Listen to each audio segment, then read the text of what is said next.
Claim denied as procedure code inconsistent with the modifier used. His denial code means that the insurance company has determined that the procedure code and modifier used on the claim are not consistent with each other. This could be due to a number of reasons. The modifier is not valid for the procedure code build. The modifier is not required for the procedure code build. The modifier is only allowed for certain circumstances, and the claim does not meet those circumstances. To resolve this denial, you will need to determine why the claim was denied in the first place. You can do this by reviewing the denial message from the insurance company, or by calling the insurance company to speak to a representative. Once you know why the claim was denied, you can take steps to correct the error and resubmit the claim. If the modifier was not valid for the procedure code build, you will need to change the modifier to a valid one. If the modifier was not required for the procedure code build, you can remove the modifier. If the modifier was only allowed for certain circumstances, and the claim does not meet those circumstances, you will need to provide additional information to the insurance company to explain why the modifier is being used.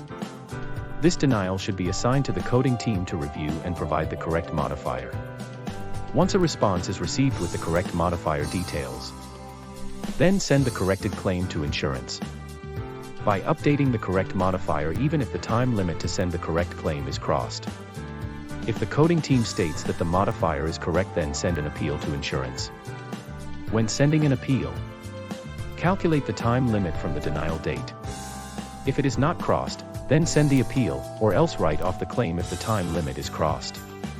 There will be a scenario where the same CPT is billed with the LT and RT modifiers, and one of them is already paid and the other is denied as an invalid modifier. In that scenario, insurance needs to send the CPT in a single line by using bilateral modifier, 50. So void both the CPT and create a new line with a 50 modifier, which will double the charge amount and send the corrected claim to insurance. Medicare does not accept the corrected claim. So first send the void claim for paid CPT to insurance, then send a new claim with a 50 modifier. Please note that these are just general guidelines. There may be specific circumstances that require different steps to be taken. If you are unsure how to handle a particular claim, you should always consult with your coding team or insurance company.